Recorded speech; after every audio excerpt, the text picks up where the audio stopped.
So you may have seen the video on this Gustav Becker Bim Bam wall clock, and that I put in the title that it is not mine.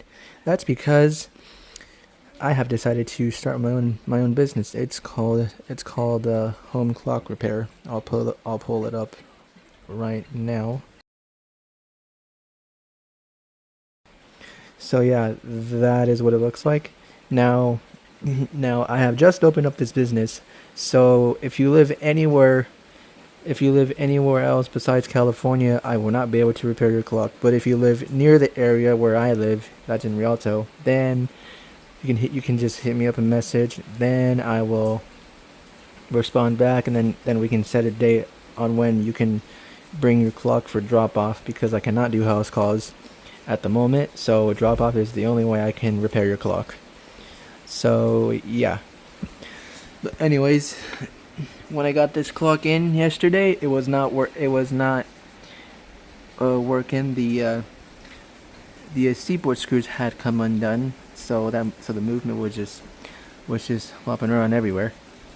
But luckily I found them down. Luckily I found them in the case, and then after I got the movement oiled up, hammers adjusted, everything adjusted, I put the movement back in, screwed it onto the seatboard fine, leveled it, got it in beat, and now it's working perfectly. And it was dusty before, like on the top. It had like some like dust on top of it, but luckily I cleared that up. But I'm gonna have this thing here for a week just to make sure that it's running fine.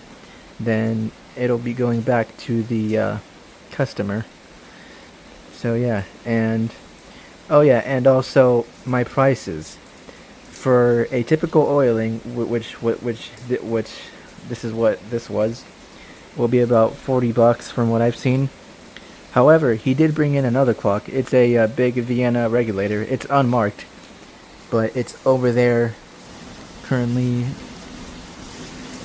Yeah, it's over there currently disassembled because I am going to be overhauling it.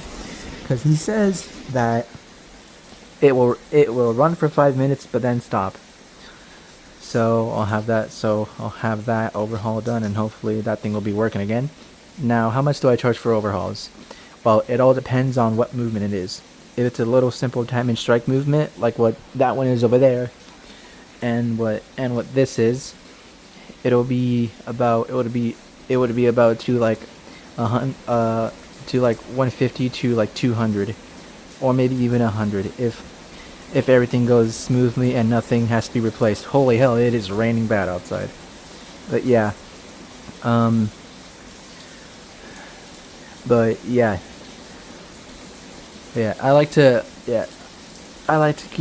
keep my prices reasonable and affordable, because you know how all these other shops are. They overprice stuff way too much.